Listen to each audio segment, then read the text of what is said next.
Hello everyone, welcome back to my channel. Today I am going to solve mathematical section of Patwari exam which was held on 2016.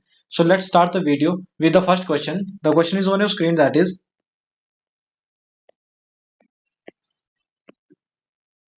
in the following question what comes in the figure? निम्न प्रश्न में प्रश्नवाचक चिन्ह के स्थान पर क्या आएगा? अब देखिए क्वेश्चन दे रखा है आपको पहला, इसमें क्या करना है आपको, सिंपल प्लस और माइनस करने को बताया गया है। तो कैसे करेंगे?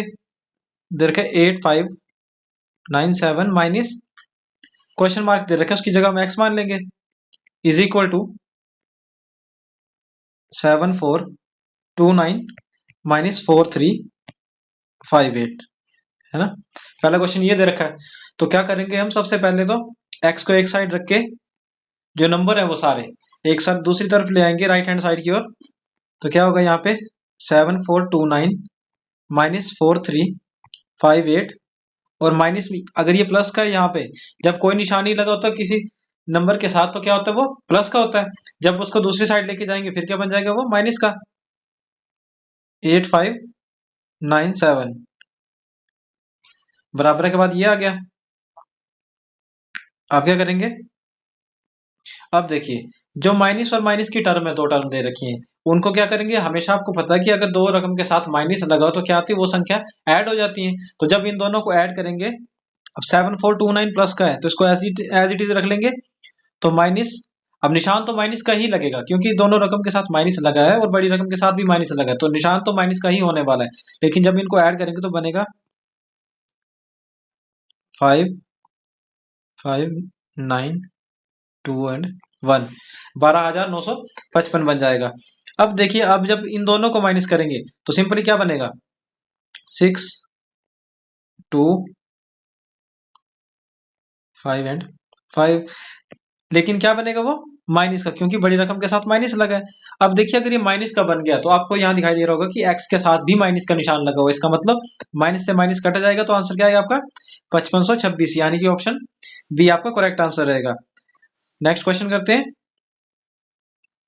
दे रखे दो संख्याओं का x और y का महत्तम तथा लघुत्तम समवर्तक क्रमशः 3 और 105 है। यदि x प्लस वाई 36 है तो 1/x प्लस 1/y क्या होगा?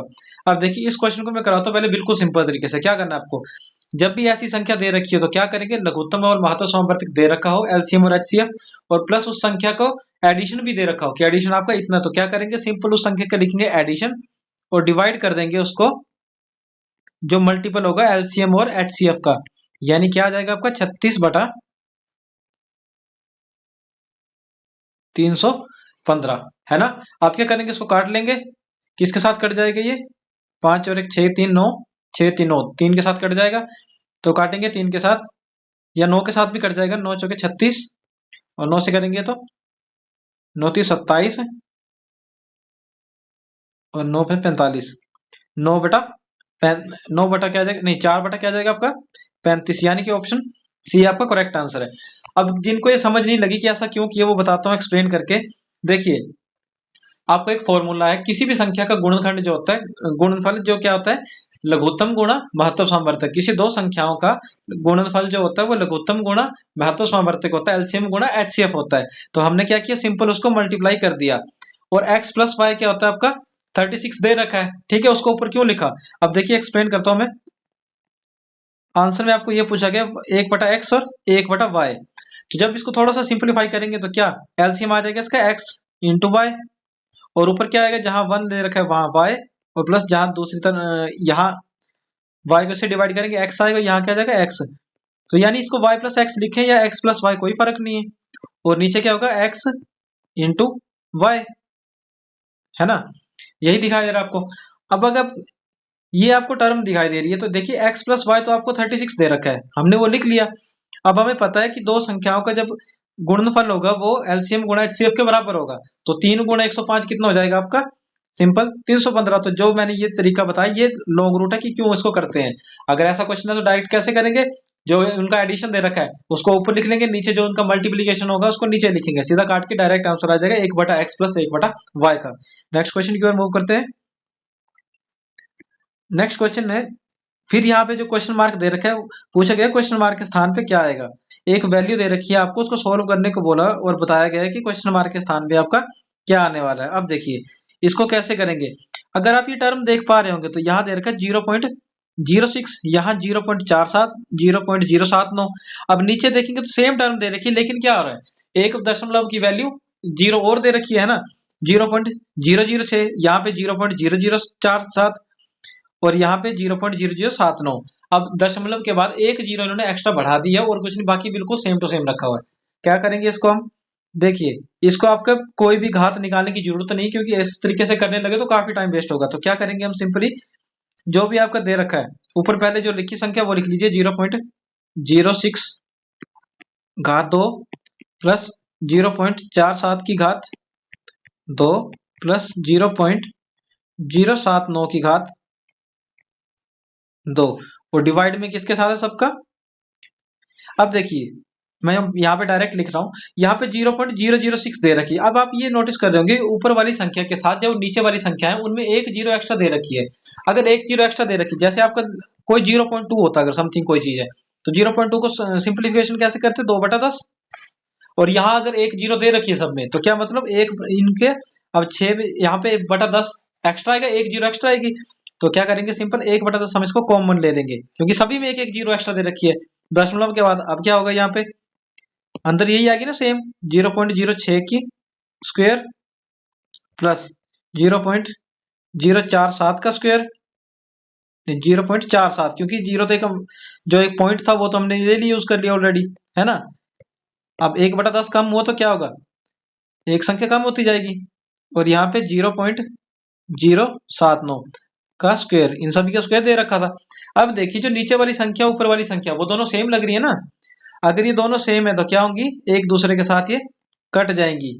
और यहाँ 0.10 दे रखा है। अब देखिए यहाँ तो क्वेश्चन मार्क की जगह हमने मान ली एक्स।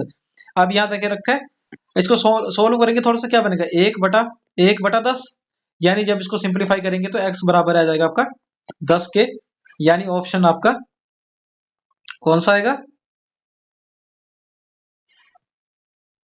अच्छा सॉरी, अब यहाँ 1/10 का स्क्वायर भी होगा आपका।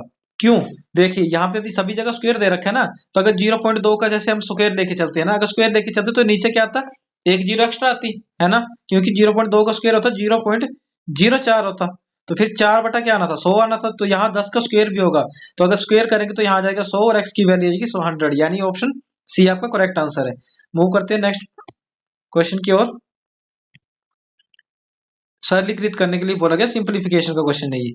अब कैसे करेंगे इस क्वेश्चन को, अब सिंपल पहले ये तो मिक्स्ड फ्रैक्शन है, यानी कि मिश्र भिन्न है, तो इसको क्या करेंगे, सिंपल भिन्न में कन्वर्ट करेंगे। कैसे करेंगे, जो नीचे वाली संख्या हर दे रखा है उसको मल्टीप्लाई करेंगे 5 के साथ, और बाद में जो ऊपर 5 दे रखा है उसको ऐड कर लेंगे। तो 6 को 5 के साथ मल्टीप्लाई करेंगे, 30 और 5 35/6, और मल्टीप्लाई 7 और 6 को मल्टीप्लाई करेंगे तो 7 6 42, और प्लस 3 ऐड करेंगे तो 45 और डिवाइड बाय 7 जो हार है वो कंटिन्यू ऐसे रहता है। अब यहाँ इसको सोल्व करेंगे तो 5 2 10 और 1 11/2। अब देखिए आप यहाँ देख पा रहे होंगे कि दो जगह यहाँ पे दो संख्याएं आपस में गुणा हो रही है, एक संख्या जमा हो रही है ना।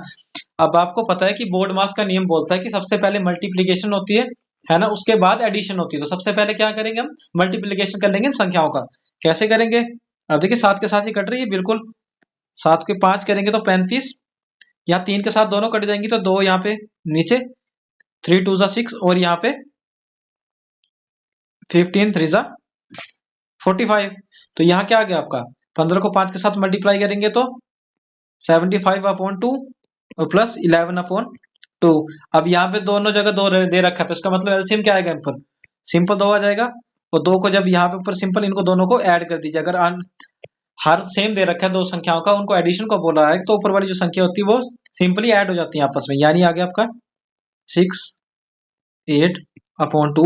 अब इनको कैंसिल करेंगे तो यहाँ पे 4 और 3 यानी 43 आपका आंसर है। ऑप्शन डी आपका करेक्ट आंसर है। ठीक है, नेक्स्ट क्वेश्चन की ओर मूव करते हैं। अब दे रखा है x multiply √0.0016 is equal to 4। तो x का मान पूछा गया है कि x का मान क्या होगा। तो क्या करेंगे, सिंपल x मल्टीप्लाई, अब देखिए यहाँ पे दे रखा है आपको 0.0016, तो इसको क्या लिखेंगे, सिंपल 16, और 16 को यहाँ पे देखिए दशमलव के बाद कितनी जीरो है उतनी आपको एक के साथ यहाँ लगा देनी। दशमलव के बाद चार चार संख्याएं हैं तो 1 2 3 और 4 संख्याएं नीचे आ गई। वो किसके बराबर दे रखी है आपकी, 4 के बराबर देखिए। लेकिन एक बात और, यहाँ पे आपका अंडर रूट भी लगा है यानी वर्गमूल भी लगा है। तो वर्गमूल जब आपको पता है कि 16 का वर्गमूल होता है आपका 4, क्योंकि 4 को 4 के साथ मल्टीप्लाई करेंगे तो 16 आएगा। और यहाँ वर्गमूल करेंगे तो क्या होता है, दो दो के पेयर बनाते हैं। सिंपल मैंने बोला था कि जब भी जीरो आती है तो अगर 2 जीरो होंगी तो 1 जीरो वर्गमूल के बाहर आएगी, 4 जीरो होंगी तो 2 जीरो बाहर आएंगी। ठीक है, तो यहाँ कितनी जीरो बाहर आएंगी, 2, यानी हो जाएगा 100। और बराबर किसके दे ये मल्टीप्लाई बीच में ना बराबर किसके दे रखा है, 4 के। अब इसको यहाँ ले जाइए, x बराबर है 4 गुणा, ये भाग में हो रहा है, आगे जाके मल्टीप्लाई हो जाएगा, और ये ऊपर मल्टीप्लाई हो रहा है तो यहाँ जाके डिवाइड हो जाएगा। 4 से 4 कैंसिल, यानी x इज इक्वल टू 100 आपका आंसर है, ऑप्शन डी। नेक्स्ट क्वेश्चन, यदि तीन संख्याओं में नहीं, अच्छा ये पहले से ये भी दिया रखा है, यदि x माइनस वाई का 60% is equal to 40% x plus y, तो y x का कितना प्रतिशत है। बिल्कुल सिंपल क्वेश्चन है, क्या करना है आपको, सिंपल x माइनस वाई लिख लीजिए, किसके साथ मल्टीप्लाई हो रहा है आपका, यहाँ डायरेक्ट ही करता हूं मैं। देखिए x माइनस वाई आपको पता है मल्टीप्लाई हो रहा है 60% के साथ, तो जब ब्रैकेट के साथ इसको सोल्व करेंगे तो क्या होगा, x भी 60% हो जाएगा माइनस वाई भी 60% हो जाएगा। ऐसे ही लिख लीजिए 60% x माइनस 60% y बराबर किसके दे रहा है। अब यहाँ 40% को मल्टीप्लाई करना है x प्लस वाई के साथ, तो यहाँ क्या करेंगे, सिंपल जैसे ही क्या बोलते हैं 60% के साथ किया था वैसे ही यहाँ करेंगे 40% of x plus 40% of y। अब देखिए, अब इन्होंने x और y के कंपैरिजन पूछा है कि y x का कितना प्रतिशत है, तो क्या करेंगे, x वाली टर्म को एक साइड ले आएंगे, y वाली टर्म को दूसरी साइड ले जाएंगे। तो जब x वाली टर्म को यहाँ लेके आएंगे तो 60%, और ये यहाँ पे प्लस की है तो यहाँ पे जाके माइनस, यहाँ पे x साथ में लगेगा ना, minus 40% x is equal to, यहाँ क्या दे रखा है 40% दे रखा है ना y। अब यहाँ देखिए, यहाँ माइनस 60% y है, ठीक है, तो इसका मतलब y की जब ये टर्म दूसरी तरफ ले जाएंगे तो ये माइनस हो रही, तो यहाँ क्या हो जाएगी, प्लस हो जाएगी 60% y। आगे यहाँ पे अब देखिए, अगर परसेंटेज का इसको जाल यहाँ पे खत्म करना है तो यहाँ तो स्टार्टिंग से परसेंटेज लगाए मत, मैंने गलती कर दी इसको लगा के, क्योंकि इससे टाइम वेस्ट हो रहा है। अब एग्जाम में आपको ये नहीं करना कि परसेंटेज साथ में लेनी, ये तो आपको एक्सप्लेन करने के लिए, नहीं तो आप बोलोगे परसेंटेज कहाँ चली गई, है ना। तो अब 60% में से 40% को माइनस करेंगे तो 20% x बराबर है, अब इन दोनों को ऐड करेंगे तो 100% y, परसेंटेज से परसेंटेज कैंसिल कर दीजिए। अब ये दे रखा है 20x बराबर है 100y, तो अगर ये यहां आ जाएगा तो क्या बन जाएगा 20/100 x बराबर है y। तो इसने यही पूछा है y x का कितना प्रतिशत है, तो y x का कितना प्रतिशत है 20/100, है ना।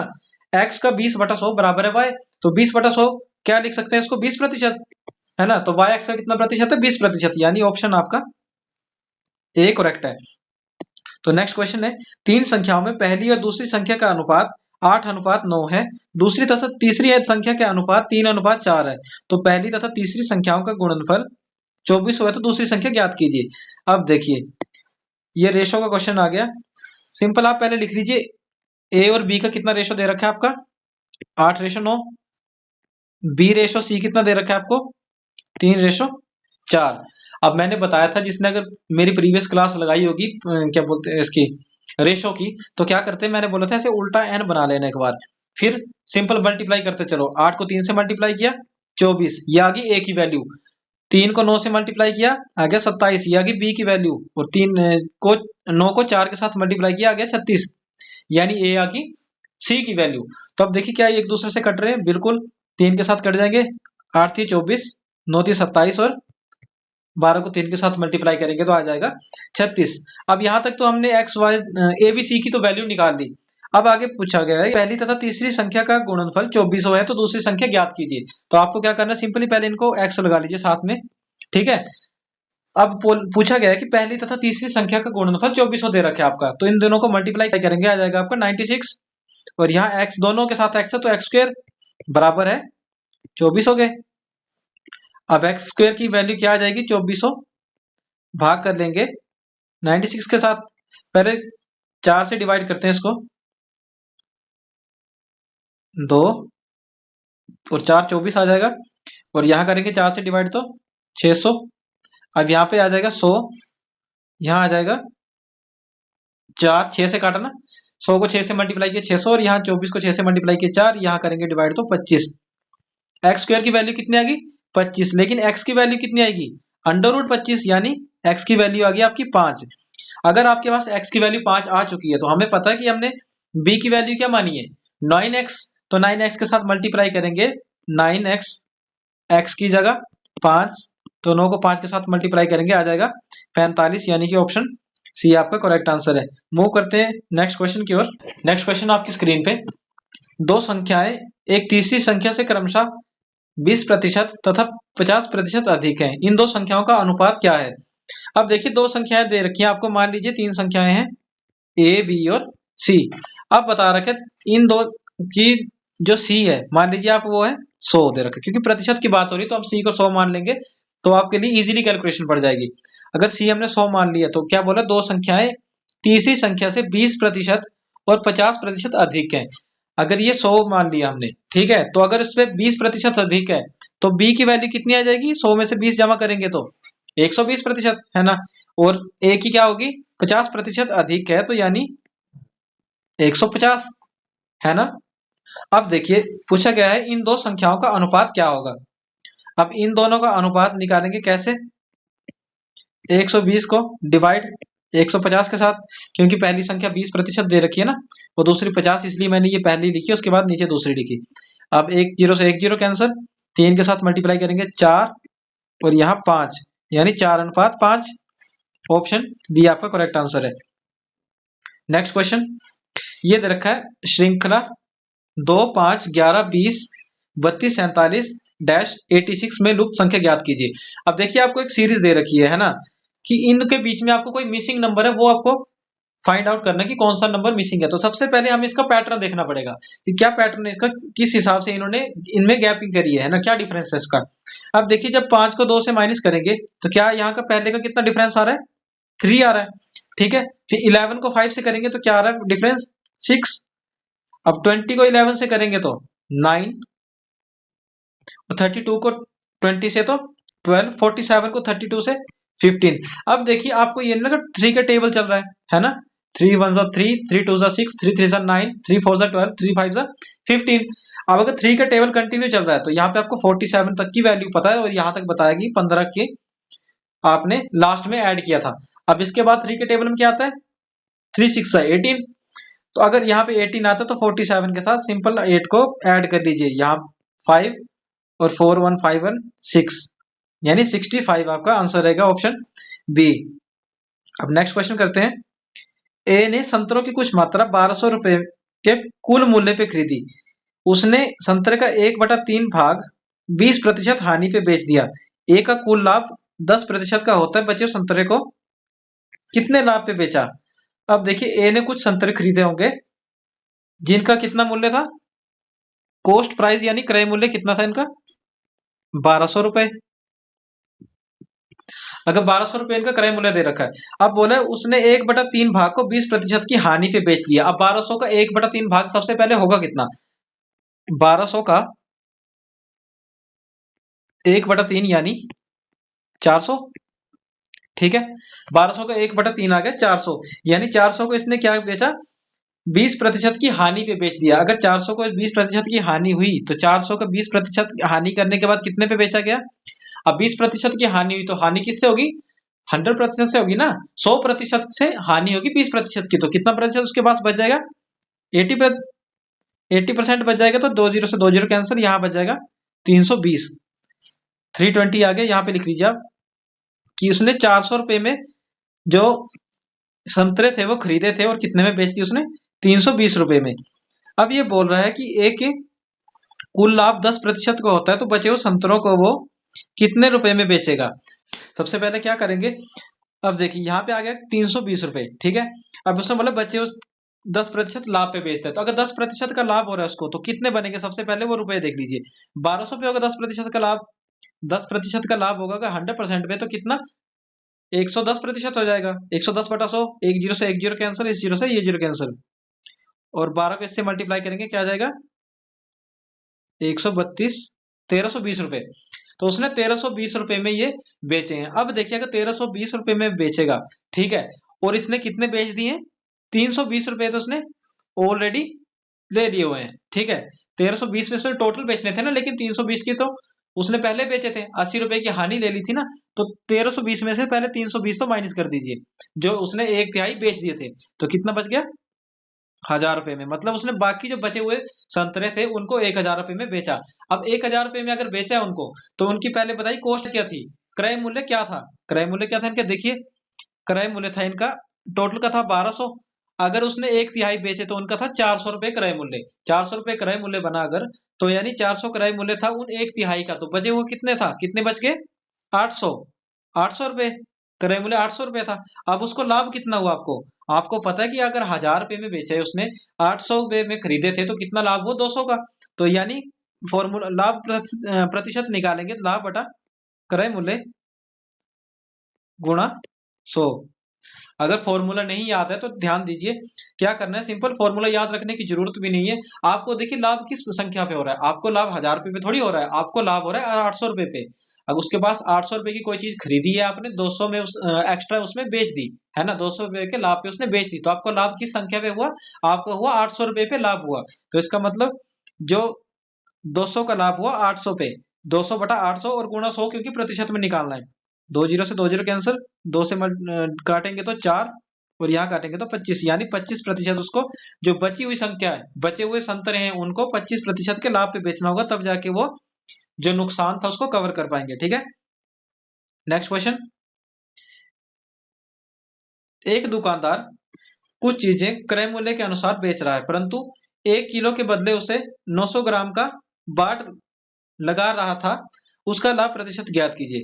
अब देखिए सबसे पहले, अगर जिसने मेरी प्रीवियस वीडियो देखी होगी उसको पता होगा, जो लाभ और हानि की मैंने वीडियो बनाई थी, कि हमेशा आपको लाभ या हानि होगी वो रुपए में ही नहीं होगी। कई बार लाभ हानि किसी संख्या में भी हो सकती है। जैसे मान लीजिए आप मार्केट से पेन लेने गए, आपने 10 पेन खरीदे, 10 पेन का एक सेट खरीदा, उसके साथ आपको एक पेन फ्री मिला उस पैकेट में, तो आपको इसमें किसी पैसे का लाभ नहीं हो रहा, आपको हो रहा है एक पेन का लाभ, है ना। एक पेन का लाभ हो रहा है आपको उसमें। अगर एक पेन का लाभ हो रहा है आपको, तो यहां भी वही देखिए कि अगर 900 ग्राम में उसको कितने का लाभ हो रहा है। अब 1 किलो के बदले वो 900 ग्राम का बेच रहा है, तो इतना ध्यान दीजिए उसने कितने का बेच रहा है? 900 ग्राम का। और लाभ कितना हो रहा है उसको? अब 1 किलो में कितने ग्राम होते हैं? 1000 ग्राम, तो उसको लाभ कितने का हो रहा है? 100 ग्राम का। अब गुणा परसेंटेज में निकालना है, तो 100, दो जीरो से दो जीरो कैंसिल, और 100/9 आ जाएगा आपका इसका आंसर।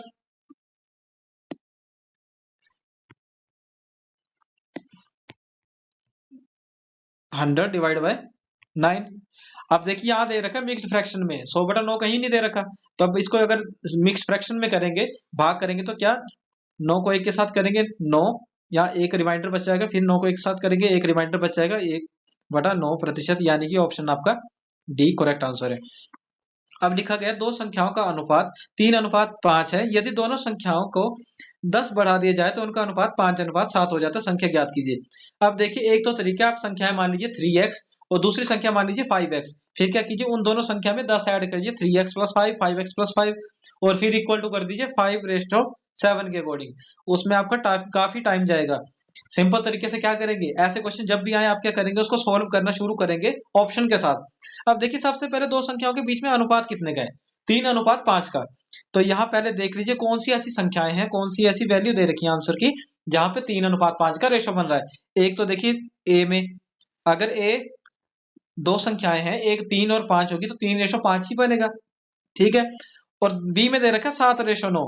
अगर 7 और 9 दोनों संख्याएं दे रखी है, 7/9 होगा तो क्या कभी काट कूट के भी 3/5 आएगा? कभी नहीं। इसका मतलब ये तो गलत है। अब तीसरा देखा 13 और 12, ये भी नहीं होगा, क्योंकि इनका भी कभी रेशो 3/5 नहीं आएगा। और चौथा ऑप्शन आपका 15/25। अब इसमें हो सकता है आपको, देखिए दो क्वेश्चन तो आपके निगलेक्ट हो चुके हैं, दो ऑप्शन निगलेक्ट हो चुके हैं, अब आपके पास बच रहा है ऑप्शन डी या ऑप्शन ए। अब इन दोनों में से आपको फाइंड करना है कि कौन सा आंसर है। सिंपल जो दे रखा है वो कर लीजिए। अब बताया उसने 10 बढ़ा दिया जाए तो 5:7 बन जाती है। यानी अगर आपके पास, अगर मान लीजिए ऑप्शन ए सही है तो क्या होगा, 3 में अगर 10 बढ़ाएंगे और बटा में 5 में 10 बढ़ाएंगे तो वो संख्या क्या बन जाएगी, 5:7। लेकिन जब इनको ऐड करो तो यहाँ आ जाएगा 13 और 5 को यहाँ ऐड करो 15। तो क्या 5/7 बनी? नहीं, क्योंकि ये दोनों एक दूसरे से कटेंगे नहीं। अब जो लास्ट क्वेश्चन दे रखा, आंसर दे रखा है आपका, यही करेक्ट होगा डेफिनेटली। अगर नहीं तो एक बार ट्राई कर लीजिए, 15 में 10 जमा करने हैं और दूसरा रेशो किसका 25 है, तो 25 में अगर 10 ऐड करेंगे तो यहाँ बन जाएगा 25/35। यानी इनको काटेंगे अगर 5 के साथ तो 5 और यहाँ पे 7, यानी 5:7 आपका बन जाएगा। ऑप्शन आपका डी ही करेक्ट आंसर है। अब नेक्स्ट क्वेश्चन करेंगे। राम और श्याम की वर्तमान आयु का अनुपात 5:4 है। 3 वर्ष बाद आयु का अनुपात 11:9 हो जाता है, तो श्याम की वर्तमान आयु कितनी वर्ष है? अब देखिए इस टाइप के क्वेश्चन मैंने काफी करवाए हैं। सबसे पहली मेरी जो वीडियो आई थी इस चैनल पे वो यही आई थी कि प्रॉब्लम एजेस के लेके ही आई थी। तो जिन्होंने नहीं देखी वीडियो वो देख लें एक बार, आपको और अच्छे से एक्सप्लेन हो जाएगा। तो यहाँ सिंपल देख लीजिए, राम और श्याम कितना दे रखा है इनका एज का रेशो वर्तमान में 5:4, और बोला 3 वर्ष बाद इनकी आयु का अनुपात 11 हो जाता है। तो 3 वर्ष पश्चात कितना हो जाता है अनुपात, 11:9 हो जाता है। ठीक है, अब क्या करेंगे, मैंने जिसने वीडियो देखी होगी उसको पता होगा क्या करते थे हम। सबसे पहले जितने वर्ष बाद या पहले की बात की है उसको लिखेंगे, मल्टीप्लाई करेंगे, जो बाद में अनुपात बन जाता है या पहले अनुपात बन जाता था, वर्तमान का नहीं, ठीक है, या तो पास्ट का या तो फ्यूचर का, उसका जो अनुपात बनता था उसके डिफरेंस से लिख लेते थे। तो 11 से 9 माइनस करेंगे कितना आ जाएगा आपका 2। अब भाग करेंगे, क्या करेंगे, हमें करना क्रॉस मल्टीप्लाई। अब क्रॉस मल्टीप्लाई करेंगे, 9 को 5 के साथ करेंगे 45, बीच में माइनस, 11 को 4 के साथ करेंगे 44, यानी 6/1, यानी 6 ही आ जाएगा। ठीक है, अब देखिए ये आगे आपकी यूनिटरी मेथड है, यहाँ पे आगे सिर्फ एक की वैल्यू 6। अब जो ये संख्या आई आपकी 6 आई, उसको सिंपल इनके साथ जो वर्तमान आई इनके साथ मल्टीप्लाई कर दीजिए, आपका डायरेक्ट आंसर आ जाएगा। अगर 6 को मल्टीप्लाई करेंगे 4 के साथ यानी 24 वर्ष श्याम की उम्र है। अगर राम की भी पूछी होती तो 6 को 5 के साथ मल्टीप्लाई करते तो 30 वर्ष आती। तो श्याम की पूछी तो श्याम की 24 वर्ष, यानी ऑप्शन डी आपका करेक्ट है। अब नेक्स्ट क्वेश्चन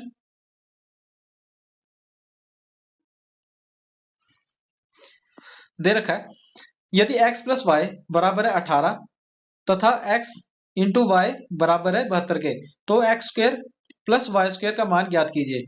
अब देखिए आपको x प्लस वाई भी दे रखा है और x इंटू वाई भी दे रखा है, और यहाँ निकालना क्या है, x square plus y square. आपने एक फॉर्मूला किया होगा, a प्लस बी का whole square is equal to a square plus b square plus 2ab, है ना। क्योंकि काफी कॉमन फॉर्मूला है, आपने ये डेफिनेटली करा होगा स्कूल टाइम में या फिर कहीं भी मैथ पढ़ा हो वहां पे जरूर किया होगा ये फॉर्मूला। तो अब देखिए हम इसी फॉर्मूले की सहायता से इस क्वेश्चन को सॉल्व करने जा रहे हैं। कैसे, यहाँ पे दे रखा है a प्लस बी का होल स्क्वायर, आप a प्लस बी की जगह ले लेंगे x plus y.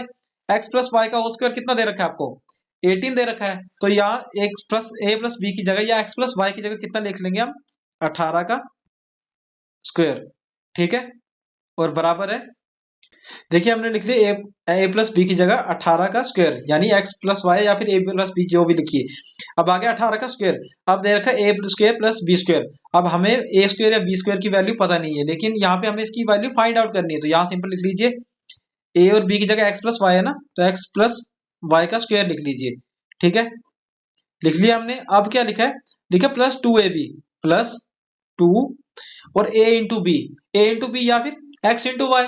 X into y की वैल्यू कितनी दे रखी है आपकी 72, तो यहाँ 2 मल्टीप्लाई 72 आ जाएगा। ठीक है, अब ये आ गए यहाँ पे। अब देखिए x square plus y square plus इन दोनों को मल्टीप्लाई करेंगे तो आ जाएगा 144। अब ये यहाँ आ जाएगा बराबर है कि इस और यहाँ दे रखा है आपको 18 का स्क्वायर। ठीक है, अब इसको जब माइनस करेंगे x square plus Y square, अब देखिए यहाँ पे 4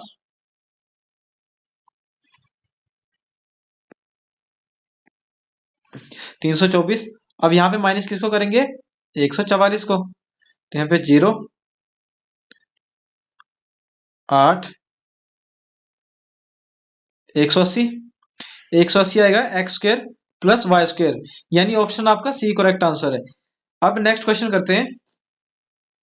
36 मजदूर किसी काम को 14 दिन में पूरा करते हैं, यदि 8 दिन में खत्म करना हो तो कितने अतिरिक्त मजदूरों की आवश्यकता पड़ेगी। अब देखिए काफी सिंपल क्वेश्चन दे रखा है ये। सबसे पहले तो कितने मजदूर है दे रखे हैं आपको, 36 मजदूर, और काम को कितने दिन में कंप्लीट करते हैं, 14 दिनों में। इन दोनों को मल्टीप्लाई कर दीजिए। क्यों, देखिए कोई भी मजदूर है एक दिन में कुछ काम कर रहा है वो, है ना, चाहे वो कोई भी काम होगा। जैसे मान लीजिए पेड़ काटने का काम कर रहा है, एक मजदूर एक दिन में 2 पेड़ काट रहा है, ठीक है। तो 14 दिन में 36 मजदूरों ने 14 दिन में कितने पेड़ काटे, वो टोटल काम होगा उन दोनों का, उन सभी मजदूरों का, ठीक है। तो अगर 36 को 14 के साथ मल्टीप्लाई करेंगे तो इनका टोटल वर्क आ जाएगा ना, है ना, कि कितना उन्होंने काम किया है। मल्टीप्लाई कीजिए।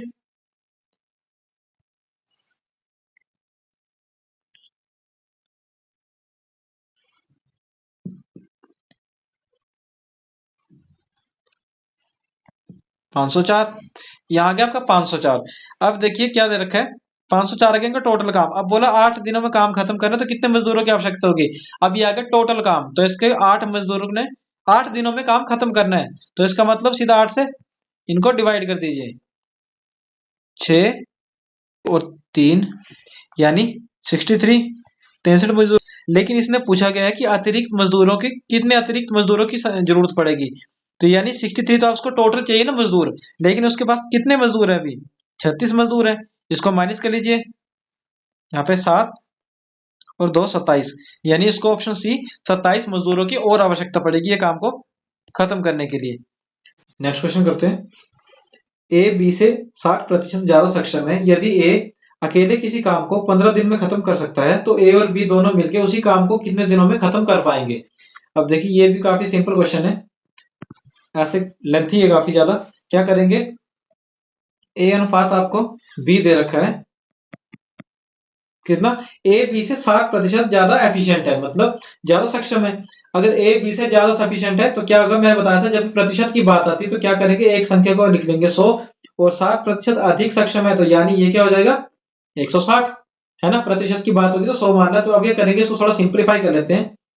इनको काट लीजिए, 6 एक जीरो से एक जीरो कैंसिल, 2 से करेंगे तो 5 और यहाँ 8, क्या आ जाएगा इनका 8:5। ये क्या कि इनके इतने एफिशिएंट है ये, है ना, इतने एफिशिएंट है। अब देखिए कोई भी बंदा का किसी काम करने में ज्यादा एफिशिएंट हो तो इसका क्या मतलब है कि उसको वो काम करने में समय जो होगा वो कम लगेगा, है ना। तो हमेशा क्या होता है, जब कोई भी उनकी एफिशिएंसी है काम करने की, वो जो टाइम है उससे ऑपोजिट होती है। यानी यहाँ ये 8:5 अगर इनकी एफिशिएंसी है तो ये 5:8 हो जाएगा इनका समय लगेगा किसी काम करने में, ठीक है।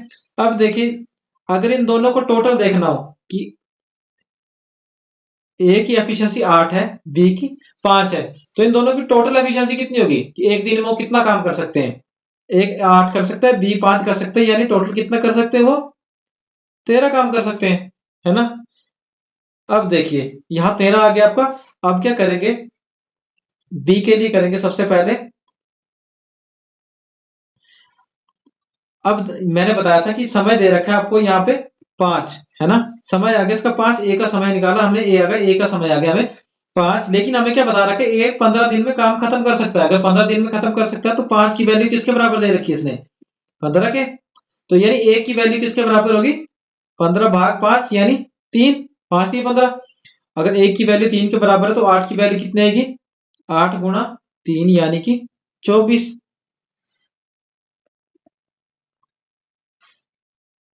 8 × 3 बराबर है 24।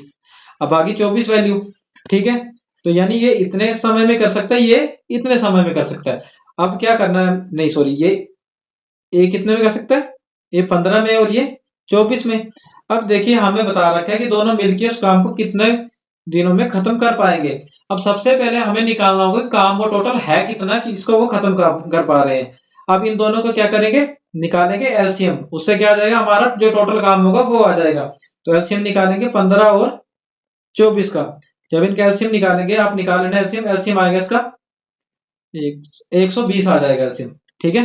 एलसीएम निकालना आता है ना, पहले 2 के साथ मल्टीप्लाई करेंगे या फिर डायरेक्ट 4 के साथ कर लो। यहाँ 15, यहाँ 6, फिर 3 के साथ तो 5 और यहाँ 2, फिर 2 और 5 आ गया, 5 को 2 के साथ मल्टीप्लाई किया 10, 3 से किया तो 10 को 3 30, और 4 से किया तो 120, 120 आ गया आपका। अब देखिए अगर एलसीएम आपका 120 आ रहा है, इसका मतलब 120 जो है वो आपका टोटल काम दे रखा है। अगर 120 टोटल काम है, आपको पता है कि वो दोनों मिलके, अब ए देखिए 8 जो 8 हो सक्षम है और बी 5, तो इन दोनों को जब हमने ऐड किया तो यानी वो दोनों तीन मिलके 13 काम कर सकते हैं एक दिन में। तो 120 अगर टोटल काम है तो 13 से डिवाइड करेंगे तो 13 9, यहाँ पे 3 और बटा में 13, यानी ऑप्शन ए आपका करेक्ट आंसर होगा। मूव करते हैं नेक्स्ट क्वेश्चन की ओर। क्वेश्चन है 2000 रुपए 5 वर्षों के साधारण ब्याज के तहत 2600 रुपए हो जाते हैं। यदि ब्याज दर 3 बढ़ा दी जाए तो ये कितने हो जाएंगे? अब देखिए 2000 रुपए की कोई धनराशि आपको दे रखी है, वो बोला है 5 वर्षों में कितनी हो जाती है? 2600 हो जाती है। अगर 5 वर्षों में 2600 हो जाती है तो इसका मतलब ब्याज कितना लगा उसके ऊपर? अगर 2600 हो गई, पहले कितनी थी? 2000, तो यानी कितने का ब्याज लगा उसके ऊपर? 600 रुपए का। अगर 600 रुपए का ब्याज, अब पूछा यदि ब्याज दर 3% बढ़ा दी जाए तो ये कितने हो जाएंगे? अब 3% की ब्याज दर बढ़ानी है, वो कितने वर्षों के लिए बताया है? 5 वर्षों के लिए। अगर 3% की ब्याज दर 5 वर्षों के लिए बढ़ाएंगे तो 5 वर्षों में कितनी प्रतिशत हो जाएगी? 15%। अब यहाँ कितने करेंसी कितनी दे रखी है आपकी? अमाउंट आपका 2000 रुपए, 2000 का 15% निकालेंगे, 15/100, 2 जीरो से 2 जीरो कैंसिल, 15 को 2 के 20 के साथ मल्टीप्लाई करेंगे, आ जाएगा 300। अब 300 आ गया तो पूछा गया ये कितने हो जाएंगे? अब देखिए पुरानी ब्याज दर के हिसाब से आपको 600 रुपए मिल रहे थे, जब हमने 3% की ब्याज दर बढ़ाई, 3% और ऐड किया, तो इस 3% अगर हम लगाएं तो ये बना हमारा 300 रुपए। अब इन दोनों को ऐड करेंगे तो क्या बन जाएगा? 600 प्लस 300, क्योंकि इन दोनों के मिलकर ब्याज दर आएगी ना, तो यानी 900 रुपए। तो यानी ऑप्शन कौन सा हो जाएगा आपका? अच्छा, ये पूछा गया कितने हो जाएंगे। अब 900 आ गया आपका ब्याज, अब 900 ब्याज आ गया, आपको पता है मूलधन था आपका 2000 रुपए, जब इनको ऐड करेंगे तो उसको टोटल कितने मिलेंगे? 2900 रुपए, यानी ऑप्शन ए। अब नेक्स्ट क्वेश्चन करते हैं।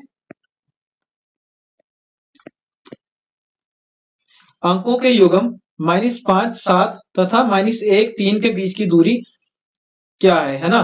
दूरी निकालने को दी रखी है। अब देखिए दूरी कैसे निकालते हैं, दो बिंदु के बीच की दूरी निकालेंगे, जैसे ये पी पॉइंट है और ये क्यू पॉइंट है।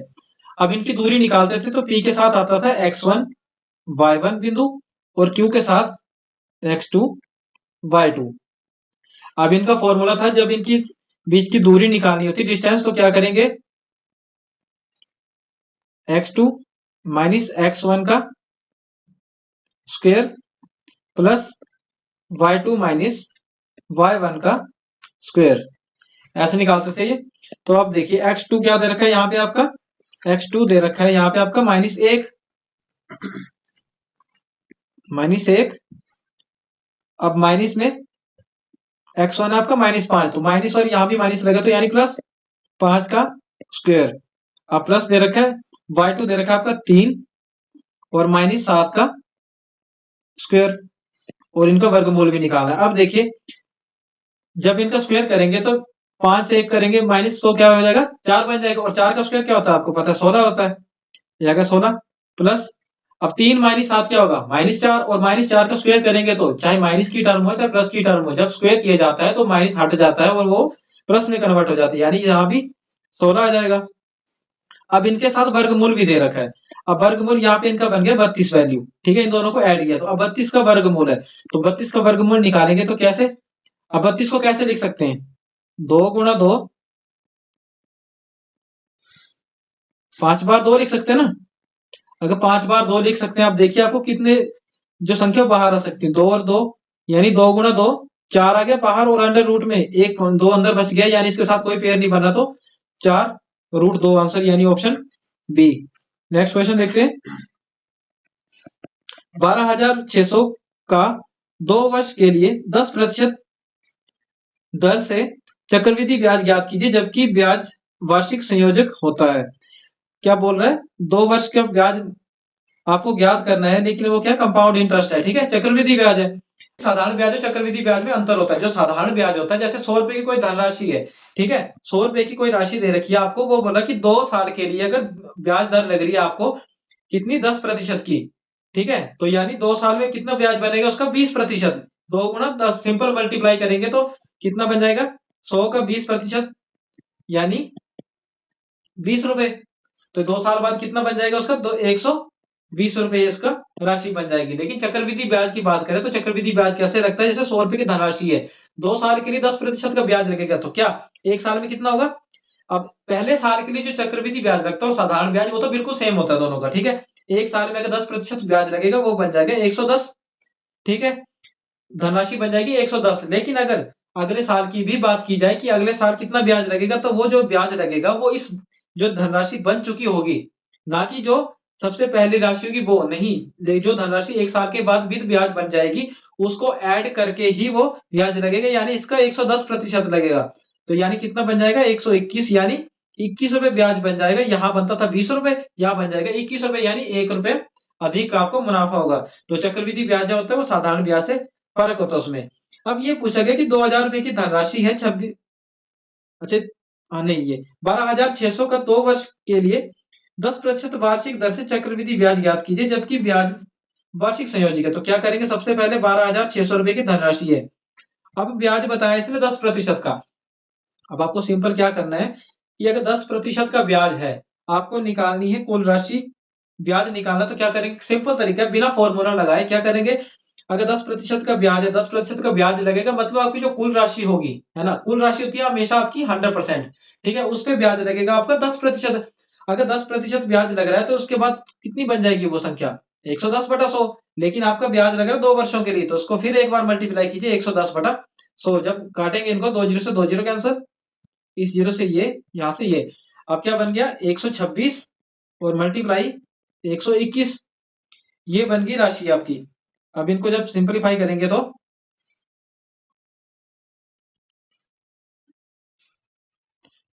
126, 121, यहाँ बन जाएगा 126, 126 को करेंगे तो 252, यहाँ फिर 126, 6, 4, 2,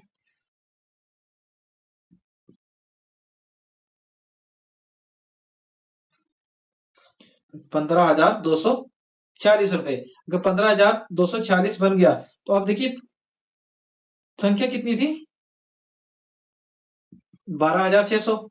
तो 15,246 से माइनस करेंगे 12,600 रुपए, तो बन जाएगा ये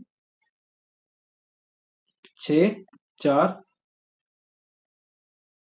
6 और 2, यानी 2,640 रुपए, यानी ऑप्शन ए आपका करेक्ट आंसर है।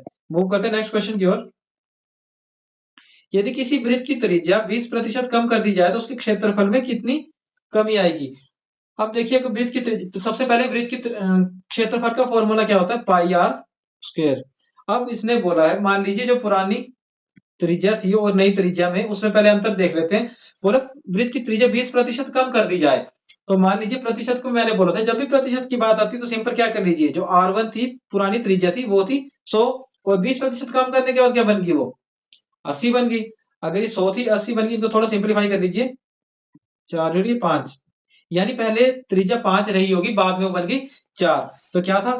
देख लीजिए, पाई आर स्क्वायर करेंगे तो 5 का स्क्वायर कितना होगा? 25। क्षेत्रफल में कितने प्रतिशत की कमी आएगी?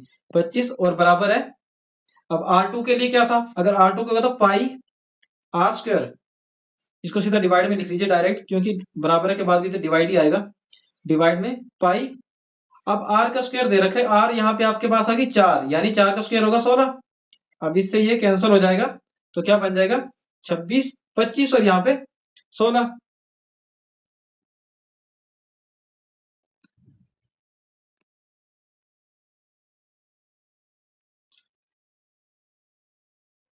अब देखिए 25 से 16 में कितनी कमी आ गई, है ना, इन दोनों के बीच में कितने की कमी आ गई है? अब भाई इनको माइनस करेंगे तो आ गई आपकी 9 की किस पे? 25 पे, और गुणा 100, है ना, 9 की कमी आ गई ना, क्योंकि देखिए ये पुरानी त्रिज्या थी, ये नई त्रिज्या, इसने पूछा गया है कि क्षेत्रफल में कितनी कमी आई। अब देखिए ये नई आ गया, आपका क्षेत्रफल बन गया, ये आपका पुराना, क्योंकि मैंने पाई से पाई कैंसिल कर दिया ना, पुराना क्षेत्रफल ये था, नए ये बन गया, तो इन दोनों के बीच में कितने का अंतर बन गया? 9 का। और 9 का अंतर बना, तो अगर पूछा गया कितनी कमी आई, तो 9 भाग में 25, क्योंकि पहला क्षेत्रफल 25 था, और गुणा में 100, 25 को करेंगे 4 और 9 को 4 के साथ गुणा करेंगे तो आ जाएगा आपका 36। 36 आपका आंसर है, यानी ऑप्शन ए आपका आंसर है। अब नेक्स्ट क्वेश्चन देखते हैं। एक हवाई जहाज निश्चित दूरी को 240 किलोमीटर प्रति घंटा की गति से 5 घंटे में तय करता है। यदि उसी दूरी को 1/2/3 घंटे में तय करने के लिए हवाई जहाज की गति क्या होगी? अब देखिए, सबसे पहले इसकी स्पीड दे रखी है 240 किलोमीटर प्रति घंटा, और 1 घंटे में वो कितनी करता है प्रति घंटा से? 5 घंटे में तय करता है। अगर 5 घंटे में तय करता है वो, तो सबसे पहले देखिए टोटल डिस्टेंस कितना बन जाएगा, यानी गति गुणा समय, है ना।